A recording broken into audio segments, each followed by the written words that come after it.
참 좋으신 하나님 아버지 감사합니다. 종이 주님 말씀 붙잡고 다니엘섭니다. 종의 말이 사람의 말 되지 않냐고 하나님이 말씀되어서 사랑하고도 귀한 예언의 사람들과 또 영상으로 예배드리는 인간각체 모든 이들의 마음판에 새겨지며 삶에 적용되는 말씀 되길 원하오니 오직 아버지의 뜻을만 세우시고 이루어 주시옵소서. 예수님의 이름으로 감사하며 기도드립니다. 아멘. 언제나 그랬지만 우리 예언의 성가대가 드리는 성가곡을 듣고 있다 보면 마음이 울컥해요. 물론 가사 때문이기도 하겠지만 드리고자 하는 그 마음이 내게도 전달됐었고 또 여러분들 마음에도 전달돼서 마음문이 활짝 열리고 귀가 열려서 말씀 전할 때에 모두 여러분의 것이 되어지기를 바랍니다. 예수님과 동행하고 있는 이 사순절의 첫 주일을 함께 맞이합니다. 오늘은 더욱 주님께 사랑을 받는 그런 예언의 지체 모두가 모였다라는 생각이 들었어요. 그래서 더 아름다운 마음으로 또 주님의 이름으로 여러분을 환영하고 또 축복합니다. 그래요. 이 사순절 기간 동안은 예수님과의 만남 또 성도 간의 만남은 더욱 특별함을 느끼게 돼요. 그러니까 인도하는 나는 철야로 여러분과 예수님의 동행을 위해 기도하고 있고요. 또 새벽마다 매일 토요일까지 이 예배실에 와서 기도자들과 사모와 함께 정말 목숨 다해 기도하고 있어요. 이게 40일간 이어진다라는 거지요. 그래서 더욱더 우리의 만남이 기쁨이요 더 깊은 만남인 줄로 믿습니다. 그러므로 예수님께서는 결코 외롭지 않은 길을 가고 계심을 우리 또한 믿어야만 합니다. 오늘 이 예배 자리도 그 따름의 본을 보이고 함께하는 모두가 깊은 영의 사람들로 더욱 성장하는 시간이기를 축복합니다. 이런 깊은 마음 담아서 우리 함께 인사 나눌게요. 우리 앞뒤 옆 사람을 한 번씩 이렇게 봐주시고 오늘 처음 보는 분도 계실 테고 이렇게 마주만 봐도 이렇게 깔깔 웃는 거 보면 참 좋은 사이인 것 같아요. 우리 마음 담아서 옆 사람 손을 꼭 잡아주시고 당신은 예수님의 진정한 동행자입니다.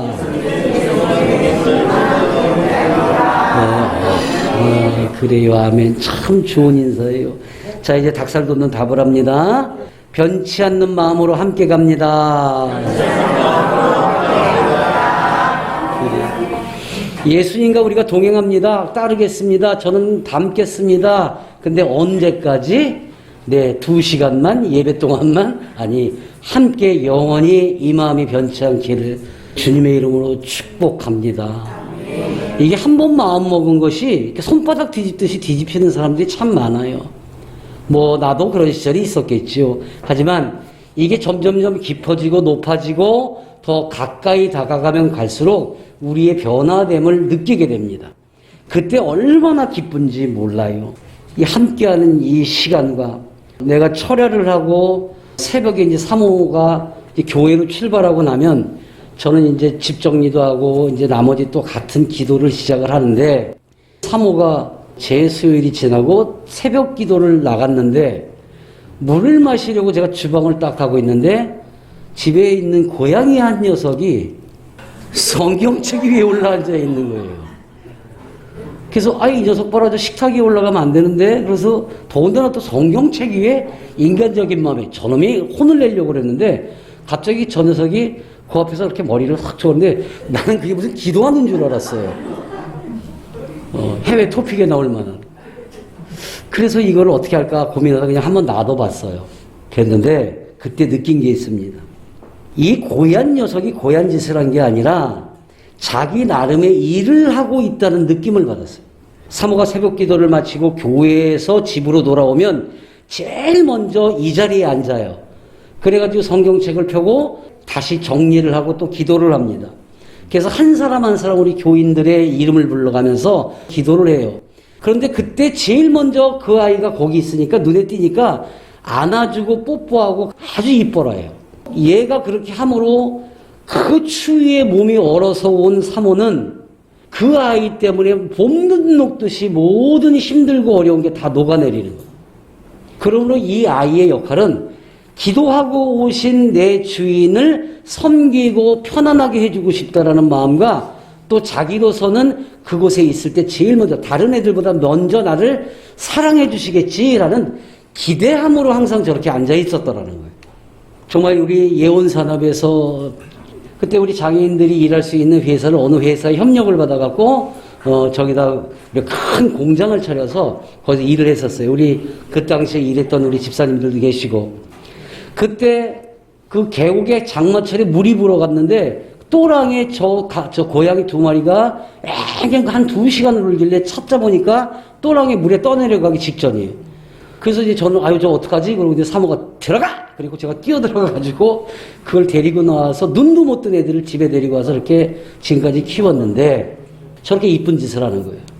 이 한 아이는 사모를 늘 기대하고 또 한 녀석은 약간의 장애가 있습니다. 근데 내 곁에서 항상 맴돌며 나를 기대하고 살고 있어요. 이 녀석은 언제든지 내가 책상에서 성경을 보던 기도를 하던 말씀을 준비하던 항상 나한테 눈을 떼지도 않아요. 그러다가 내가 좀 너무 피곤해 그러고 기지개라도 피면 쉴 때가 됐구나 그러고 얼른 가슴으로 올라가고 품에 안겨요. 그러니까 온종일 나만 바라보고 있다가 조금 여유가 생기면 얼른 파고들어요. 내가 힘이 들고 또 지칠 때쯤 되면 이 녀석이 그렇게 또 나를 위로하더라는 거예요. 주님도 기대하며 늘 먼저 그의 자리를 찾아 있는 사람에게는 먼저 눈길을 주시리라 믿습니다. 어찌 보면 하찮다고 할 수 있지만 이 동물들마저도 저렇게 기대하고 있고 자기가 해야 되는 역할이 무엇인지를 알아서 정확히는 뭔지 모르지만 그 자리에 매일같이 있다 보니까 사랑할 수밖에 없더라는 거예요. 우리 주님도 가장 먼저 눈에 띈 그 자리에 있는 그를 언제나 사랑으로 보듬어 주실 줄로 믿습니다. 또 늘 바라보고 주님 품에 안길 준비를 하고 있다면 기꺼이 우리를 품에 안아주시리라 또한 믿습니다. 기대하고 고대하는 거지요. 세상에 있는 모든 생물들은 있는 자리에서 각자 하는 일이 있습니다. 눈에 보이지 않는 미생물들부터 곤충들에 이르기까지 다들 자기 일을 하고 있다라는 거예요. 인간을 기준으로 보면 해가 되는 해충이란 것들도 새나 또 작은 동물들의 먹이가 되는 걸 보면 하나님의 지으심이라는 것이 참 오묘한 섭리를 느낄 때가 많아요. 우리는 각자가 해야 할 일들을 역할이라고 말합니다. 역할은 어느 곳에서든 꼭 해야 하는 일을 말하는 거죠. 예수님께서도 이 땅에 하셔야 할 일 꼭 하시기 위해서 그 역할을 지켜내시기 위해서 십자가의 길을 가시고 계시는 거예요. 그 길을 우리의 구원이라 하셨고 참 자유라 하셨습니다. 그리고 우리가 해야 하는 역할에 대해서도 말씀을 주셨어요. 그런데 우리는 예수님의 어느 한 부분의 역할에만 집중하고 있지는 않은지요. 죄를 사하여 주실 것이고 복을 주실 것이고 잘 살게 해 주실 것을 우리는 알고 있지만 또 나중 천국으로 인도하실 것이다. 다 맞아요. 그런데 믿는데 죄사함을 받을 만한지 여러분 스스로 생각해 본 적 있어요? 죄를 사하여 주실 것이고 복을 주실 것이고 잘 살게 해주실 것이고 천국으로 인도해 주실 것을 믿으면서 내가 과연 복을 받을 만한 자격이 있나요? 다 맞는데 잘 살아도 될까요?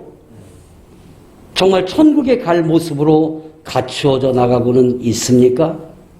우리가 이거는 돌아보지 않고 우선 우리 예수님께서 이 땅에 오신 건 나를 구원하시기 위해서 내게 복 주시기 위해서 모든 것들을 다 꺼내놓고 이야기하는데 그 뒤에 있는 것들을 진짜 파악해야 되고 알아야 될 것들은 놓치고 있다는 거예요. 내가 유리한 것, 내가 좋은 것으로만 가지고 가고 있다. 과연 여러분들에게 복을 주시면 그 복을 받아서 뭐 하시겠습니까? 어디에 쓰시겠습니까? 여러분들이 잘 살게 해주시면은 그 잘 사는 걸 갖고 어찌 살아가실 겁니까? 결정하셨어요? 아니잖아요. 여러분이 지금 힘들고 고난 가운데 있고 환난 가운데 있고 어려운 일이 닥쳐있을 때 해결해 주세요. 해결한 다음에 어떻게 할 거예요? 생각해 보셨어요? 내가 병이 났거든. 내가 지금 힘든 것에서 벗어나거든. 이 어려운 고통 속에서 벗어날 수 있다면 내 자녀 때문에, 내 가정 때문에, 지금 하고 있는 사업이나 여러 가지 일 때문에 고통스러운데 이것에 벗어나면 아휴, 한 다음에 뭐 하시기를 생각하셨어요? 계획하십시오. 기대하십시오. 그리고 그렇게 된 후에 내가 하나님께 감사한 그 마음을 가지고 어떻게 살아갈지를 먼저 결정하시고 기대하십시오. 우리는 그것이 먼저 우선돼야 합니다. 사랑하는 여러분, 기도하셨나요? 무엇 때문에? 기도하고 있습니까? 뭘 원해서?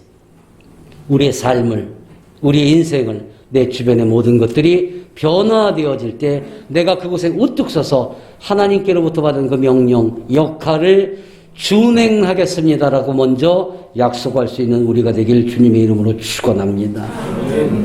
우리가 정말 천국에 갈 모습으로 갖춰져 있는가 생각할 때 나와 여러분이 또 우리와 가정, 직장, 교회, 안가박 어느 곳에서든지 그 역할들이 스스로 해내어지고 있는지를 먼저 점검할 수 있기를 바랍니다. 제가 사람들을 만나보다 보면요, 이런 분들이 많아요. 나는 선하고 착해요. 그래서 교회 안 가도 되고요. 하나님을 믿지 않아도 큰 탈 없이 살아갈 수 있을 것 같아요. 그리고 교회는 항상 나를 죄인이라고 회개하라고 하고 손해보라 하고 양보하라고 가르치는데 왜 교회를 다니면 그렇게 해요? 나는 특별히 죄를 지은 적이 없어요 라고 얘기하는 사람들을 봐요. 착해요, 선해요. 자기도 그렇게 알아요. 여러 사람이 이렇게 칭찬할 때 읊조할 수도 있어요. 근데 착하고 선한 사람들이 정말 착하고 선한 게 24시간 모든 것이 그러한가? 여러분, 전도하기 가장 어려운 사람이 누군 줄 아십니까? 선하고 착한 사람들이에요.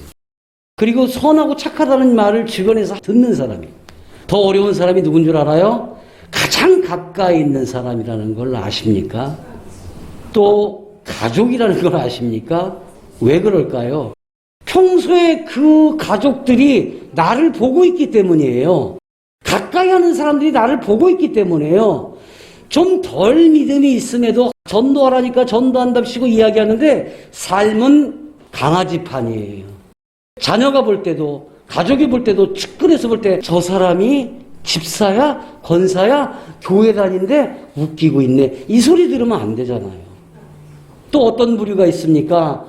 저 사람 참 선하고 착해. 근데 그 사람이 하는 걸 보면은 앞과 뒤가 달라. 교회를 떠난 사람들. 그들의 글을 보면 앞과 뒤가 다른 사람들이 무슨 목사가 무슨 다 나처럼 잘생겼을 수는 없잖아요. 목사가 다 나처럼 재밌고 즐겁고 기쁨만 전할 수는 없잖아요. 그 안에서 내게 주시는 말씀을 들어야지 왜 목사의 말을 듣느냐고. 나는 아멘이 트름으로 나오는 게 처음 봤어. 타이밍이 기가 막힙니다. 사랑하는 여러분, 우리의 앞과 뒤, 우리의 안과 겉, 보이지 않는 것, 이것이 더 우리에게 은혜로 살아갈 줄로 믿습니다. 그래서요, 가장 중요한 것, 우리 예수님께서 이 땅에 오셨을 때에 우리 주변 사람들마저도 내가 변화시키지 못할 정도의 삶이라면 바로 이 사순절에 우리의 삶이 변화될 수 있길 주님의 이름으로 축원합니다. 그래서 우리가 어려워할 사람이 없이 긍휼히 여기며 그들을 보듬을 수 있는 사람으로 거듭나야 합니다. 그래서 죄가 없다는 그들에게 원죄가 무엇인지도 알려줘야지 돼요. 나는 죄가 없어요. 나는 죄를 특별히 지은 것도 없어요. 근데 그들이 모르는 것이 무엇인가 아직 믿음 안에 있지 못하기에 원죄라는 것을 몰라서 그래요. 죄가 없을 것 같은 어린아이들을 보세요. 자기 마음에 안 들면 뗐습니다. 울고 발버둥 칩니다. 심지어 엄마가 안 볼 때 살짝 자기가 욕심내는 게 안 되면 질투해서 자기 동생을 꼬집어요. 갓난쟁이를. 거기다가 뭐 장난감이나 그게 마음에 안 들고 자기가 왔다 그러면 질투해서 꼬집고 남의 먹을 거 뺏고, 여러분 이걸 누가 가르쳐서 합니까? 아니에요. 이게 원죄라는 거예요. 나는 모르는 바로 본능 때문에 아담과 하와가 그 지으신 분을 배신하고 반역하고 그리고서 자기들의 주체를 찾는 그 순간이 바로 본능이 돼버린 거예요.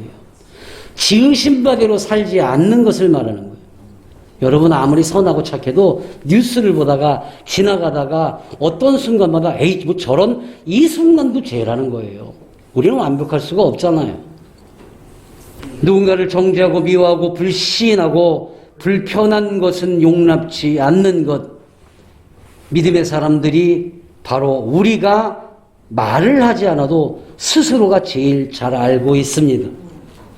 내 마음대로 안 될 때, 속상할 때, 힘들 때, 입으로 꺼내던 생각은 마음에 가질 때도 이게 죄라는 겁니다.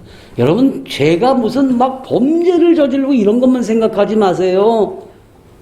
작은 것조차도 우리 주님은 살피고 계심을 아셔야 합니다. 그래서 우리가 온전해지고 완전해지지는 못하지만 그렇게 되도록 노력하며 살아야 된다는 거예요. 근데 여기서 더 중요한 것은 우리의 모습들을 지켜내 주시려고, 회복시켜 주시려고, 또 한 번의 기회를 주시려고 이 땅에 오신 거예요.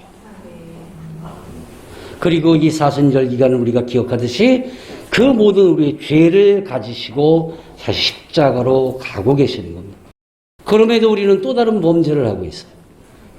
무의식 중에 저지르는 범죄함 때문에 우리가 스스로 알지 못하고 또는 알면서도 지는 그 죄들 때문에 회개함을 알게 하시려고 오시게 되었던 겁니다. 그래서 이 사순절에 또 한 번의 기회를 주신 것, 우리 예언의 사람들은 이 기회를 절대 놓치면 안 된다는 겁니다. 사랑하는 여러분, 그래서 사순절을 제가 정말 마음 깊이 따릅시다.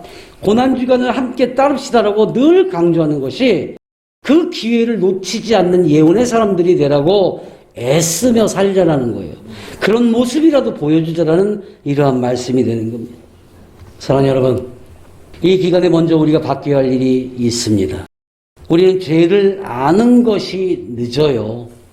막 저지르고 뭐 하는 거 나서 그거는 늦는데 아는 순간에 회개가 엄청 빨라요. 아이고 이거 내가 잘못한 거구나. 주님 용서하여 주시옵고. 깊이 생각도 안 하고 빨라요. 회개가 빠르면 빠를수록 좋지요? 아니요. 그게 그냥 빨리 해버리니까 내가 불편하기 때문에 속에 두고 있으니까 힘드니까 빨리 해버려요. 그러니까 어떻게 해요? 이것이 고쳐지기 전에 또 똑같은 일이 반복되는 거예요. 그럼 또 회개하고 또 반복하고 또 회개하고 급한 거예요. 정말 이것이 내가 지은 죄인지, 나 때문에 힘들어하는 것은 무엇이고, 내가 믿는 사람으로서 어떤 역할을 하고 있는데 이렇게 된 것인지를 깊이 생각하고 묵상하고 속에서 꺼내어 놓고 눈물로 또 그 나 때문에 힘들어하는 사람들을 찾아가서 직접 사죄와 사과와 그리고 함께 할 수 있도록 손잡고 난 뒤에 회개하셔야지 돼요. 여러분 영화에서도 자주 나오잖아요. 요즘에 이 기독교를 비판하는 영화나 이런 것들을 보면 전부 그러잖아요. 감옥에 들어가서 하나님이 나를 용서해 줬어. 그때 상대가 뭐라고 해요? 내가 용서를 안 했는데 어떻게 하나님이 너를 용서해? 우리가 너무 흔히 듣는 얘기예요. 흔히 보는 이야기들. 우리는 죄를 지은 것, 범죄한 것, 마음이든 생각이든 저지른 것들에 대해서는 빨리 알아차리셔야 돼요. 오히려 거꾸로 늦더라도 회개가 진정함이 있어야 될 줄로 믿습니다. 더욱 진지하고 더 깊이, 그래서 그때마다 무릎 꿇고 일어나는 순간마다 다시 범하고 회개한답시고 또 하고 또 하고 하지 말고 이제는 그 반복함이 없는 다짐하고 충분히 죄에서 돌아서겠다는 의지를 다지는 시간을 갖고 앞서 말씀드린 것처럼 나로 힘들어진 모든 사람들에게 회복할 수 있는 시간을 주고 먼저 사죄하고 이제 준비가 되었거든 회개의 시간을 깊이 있게 가져야 합니다. 언제까지? 하나님께서 토닥여 주실 때까지. 그래 됐다. 끊임없이 해야 합니다. 그 이유가 바로 오늘 사도 바울이 우리에게 전하는 말씀 가운데 있어요. 너희는 사도들과 선지자들의 터 위에 세우심을 입은 자라. 그리스도 예수께서 어떻게 해요? 친히 모퉁이 돌이 되셨어요. 이게 바로 이 땅에 오셔서 우리가 이제는 다시 바로 설 수 있는 그 기회를 주시겠다라는 것. 그래서 그의 안에서 건물마다 서로 연결해서 어떻게 된다고 했습니까? 시작. 주 안에서 성전이 되어. 여러분, 성전이 되어 가도록 우리를 이루시겠다라는데, 하나님이 계셔야 되는 성전이 그렇게 살고 그렇게 회개하고 그렇게 죄를 반복으로 지어서 되겠습니까? 아니잖아요. 힘들죠. 투덜댈 수 있죠. 당장에 지금 내가 눈물이 나지요. 그럼에도 불구하고 살아내야 되는 것은 예수님께서 이 땅에 오셔서 우리를 다시 온전코 완전한 그 모퉁이 돌에 이어서 붙여져가는 성전의 벽들이 되는 그 주추가 되도록 우리를 이루어 주시려 한다는 것을 믿으시기 바랍니다. 여러분, 건축을 해봤거나 또 그 일에 한 번이라도 관여했던 사람이라면 잘 알아요. 이 모퉁이 돌에 주된 그 머릿돌이 얼마나 중요한지요.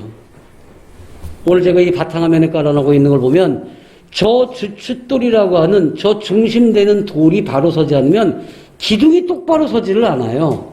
기울어도 안 돼요. 그리고 굉장히 단단해야 됩니다. 기둥을 받쳐야 되니까. 그러면 저기서부터 연결되는 그 돌들이 계속 이어져야 되는 거예요. 이미 온전하고 완전하신 우리 주님께서 모퉁이 돌에 주춧돌이 되어 주셨어요. 그래서 그 중심이 되고 가장 주된 기둥이 선 이후에 바울의 생각이나 겉면으로만 기록된 말씀이 아니라 바로 이미 성경 여러 곳에 이 말씀이 우리와 앞으로 오실 예수님에 대해서 구별되어 말씀으로 전하고 있다라는 겁니다.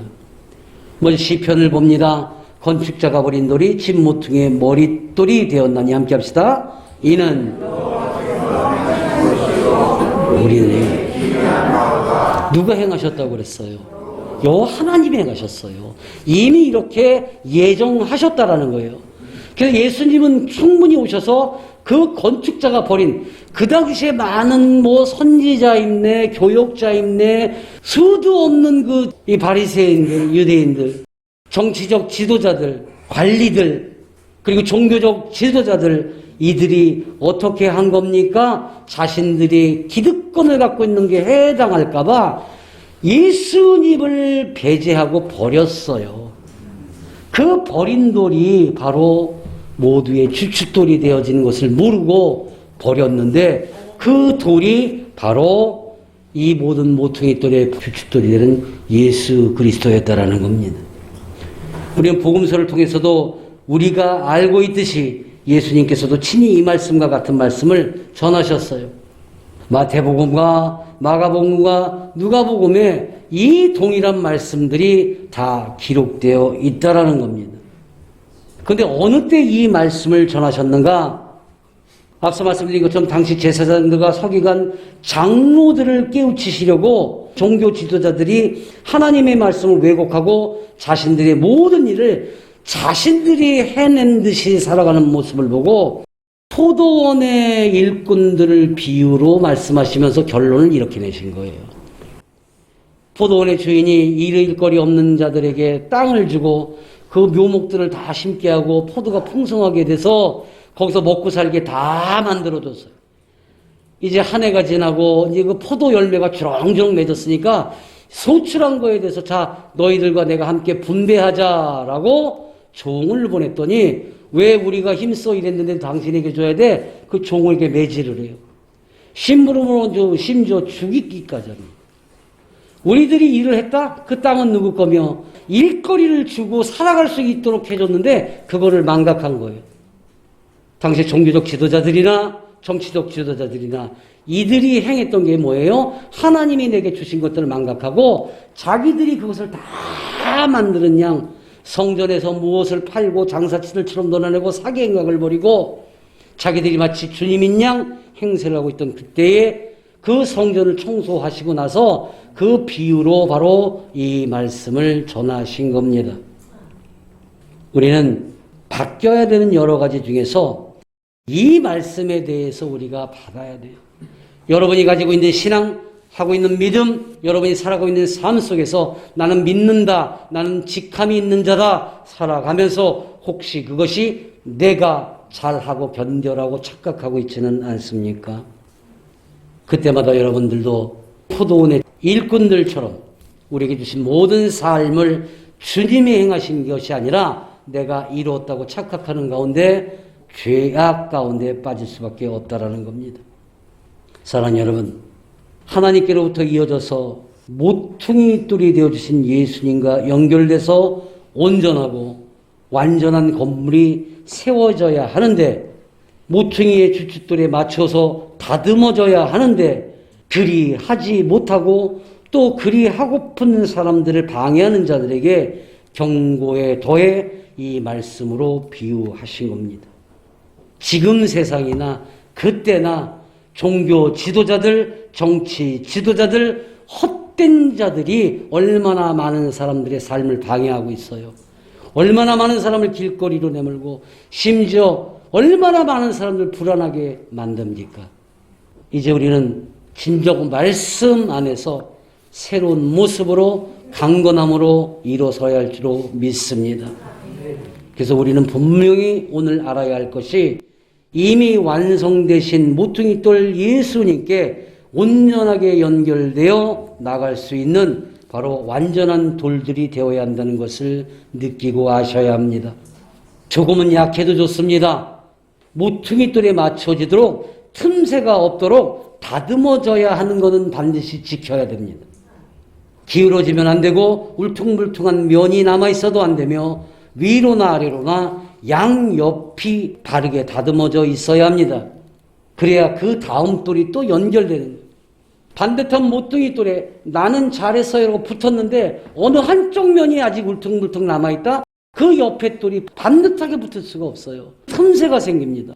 내가 이것만큼은 잘해라고 잘 다듬었어요. 근데 아직 다듬어지지 않은 것이 있어요. 남아있으면 안 된다라는 겁니다.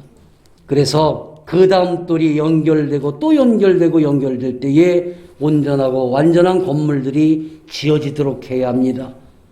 그렇기 때문에 고집, 아집, 자기의 생각들, 자기의 좋은 것, 어쩌면 고난, 고통, 환난, 지금 내가 힘든 것들, 이런 울퉁불퉁한 조각들이 남기지 않도록 바로 이 사순절에 잘 쪼아서 다듬어져서 다시 그 옆에 또 다른 돌이 와서 붙을 때에 완벽한 붙어짐으로 건물이 세워져 갈 수 있어야 된다는 겁니다. 그래서 이 말씀을 사도행전에서는 이렇게 단호하게 말하고 있습니다.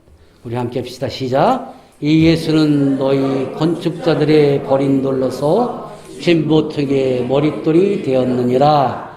다른 이로서는 구원을 받을 수 없나니 천하 사람 중에 구원을 받을 만한 다른 이름을 우리에게 주신 일이 없음이라 하였다. 아멘. 다른 이로서는 구원을 받을 수 없어요. 그런데 그 건축자들에게 버림받고 멸시당하신 예수님께서 그 집 모퉁이의 머릿돌이 되셨는데, 머릿돌이 무엇인가? 다른 머릿돌이 되는 그로서는 더 이상 붙여나갈 수가 없기 때문에 오직 예수님만이 그렇게 행하심을 할 수 있다라는 강한 메시지를 오늘 우리에게 전하고 있다라는 거예요. 예수님은 이미 완전한 모퉁이 돌이 되십니다. 이제 우리가 해야 할 일, 연결되는 돌들이 되어야 하는 일, 이것을 지켜야 합니다. 요즘 세상에는 부끄러움도 모르고 죄를 짓고도 죄인인 줄 모르는 자들이 넘쳐나고 있습니다. 이때 우리는 회개하라는 그 모든 것을 내가 지은 마음, 내가 먹었던 생각들, 행위에서 그러한 모든 것들이 이루어졌음을 알고 다시 온전히 회복할 수 있는 회개하는 데 힘을 쏟고 또 신중함으로 완전할 수 있도록 다듬어져야 합니다. 믿음 생활을 하는 세월만큼 버리고 내려놓고 비우고 완전히 돌아서서 주님이 주시는 은혜로 다시 채워져야만 합니다. 그럼 우리는 주님이 바라시는 일에 역할자가 될 것이며 그 역할에 충분히 쓰임받아서 더 큰 역할자의 삶을 살아갈 수 있음을 믿으시기 바랍니다. 제가 어젯밤 말씀을 정리하다가 문득 이런 생각이 들었어요. 성도들에게만 돌아보라 하고 점검하라 하고 김 목사 너도 돌아보고 점검해봐. 저는 매일 하고 있는데요. 한 번 더 해봐. 이 말씀하려면 부끄럽지 않아야 될 거 아니야. 이런 마음이 강력하게 왔어요. 그래서 제가 글을 적기 시작했습니다. 뒤따르다라는 글을 적었어요. 그분을 따르다 보니 옳고 그름을 알게 되었고 비움과 노음도 알게 되고 너나 우리의 개념을 구분하고 함께함을 깊이 알게 되었다. 그 대신에 미움은 잃게 되고 아픔과 원망은 잊게 되고 늘 우와라는 감탄사와 고맙습니다라는 말로 수다스러워졌다는 내가. 바보 예수를 닮으려 하는 비슷한 좋은 사람들이 다가서요. 요즘 제 주변에 그래요. 세월이 가는 만큼 잃는 것, 얻는 것이 확연해집니다. 눈이 요즘 뿌에서 잘 안 보여요. 계속 기도하고 의자에 앉는 시간이 오래니까 이 골반이 틀어지고 아프고 발등이 부어서 못 앉겠어요. 어제 처음으로 제가 목돈을 썼어요. 의자를 주문했어. 누가 사줄 것을 믿으면서. 그리고 절대 안 하던 미안하단 말이 왜 그렇게 자주 나오는지 모르겠어요. 그러다 보니까 좋은 것을 참 많이 갖게 되더라는 거예요. 사랑하는 여러분, 이게 저의 고백만으로 끝날 것이 아니라 예수님을 뒤따르다 보니까 이렇습니다라고 우리의 공통된 고백이 되기를 주님의 이름으로 축원합니다. 같은 마음이기를 고대합니다. 이제 우리는 예수님께서 크신 은혜로 희생하시면서까지 그토록 열망하며 바라신 것, 바로 우리에게 단 한 가지 바라신 그것이 바로 오늘 본문의 결론에 기록되어 있어요. 도대체 우리를 왜 자유롭게 하시고 왜 구원하시고 우리를 위해서 왜 죽음까지 이르셨는가? 우리를 사랑하셨으니까. 이게 보편적인 거예요. 우리를 직접 만드셨기 때문에 하나님의 그 만드심에 우리를 사랑하셨기 때문에 그래서 그러신 거 아니요. 그거보다 더 깊은 것을 오늘 우리 예언의 사람들만 알고 갑시다. 예수님께서 우리에게 바라신 일은 무엇인가? 함께 합시다. 시작. 너희도 성령 안에서 하나님이 거하실 처소가 되기 위하고 그리스도 예수 안에서 아멘. 사랑하는 여러분, 예수님이 이렇게 하신 건 우리 각자 한 사람 한 사람이 하나님이 거하실 처소를 만드시기 위해서예요.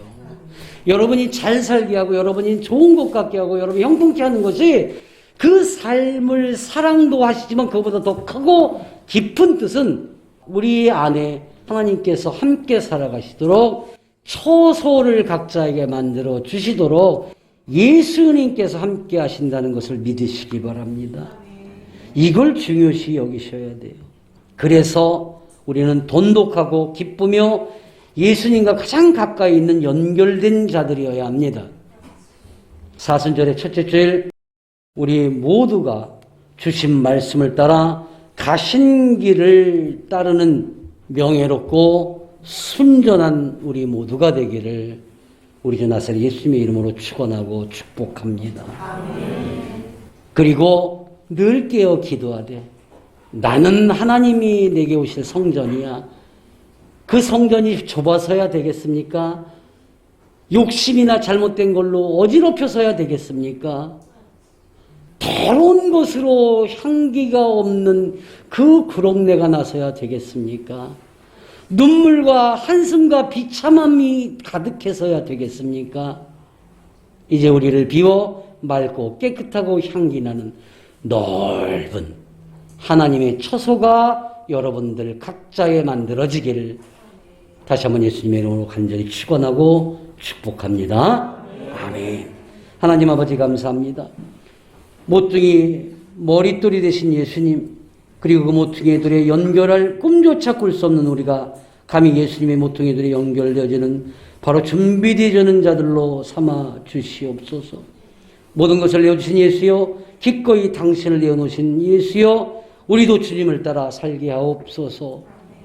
이제 이 사순절을 지나는 동안에 오직 예수님을 쫓으며 우리가 변화되고 깊이 있는 회개로 다시 새 생명 얻어 살아가는 하나님의 처소로 되는 성전들이 되기를 원하오니 깨끗게 하여 주시옵소서.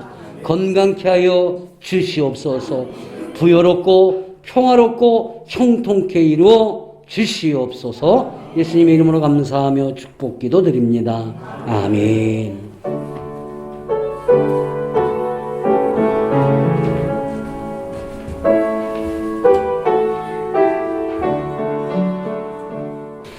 이제는 우리 구주 예수 그리스도의 은혜와 하나님 아버지의 크나크신 사랑과 성령님의 감화감동 역사 내주하시고 교통하심이 오늘 이 자리에 나와 온전한 모퉁이 뜰에 붙어 이어질 하나님의 성전이 되고 처소가 되길 원하는 귀한 생명들과 그들의 자녀와 가정과 가족과 하고자 하는 모든 일 위에 또 하나님의 명령을 목숨 걸고 살아가고 있는 예원교회와 예원 수양강교회와 섬기는 모든 손길들 위에 이제로부터 영원토록 함께 하시길 간절히 축원하옵나이다.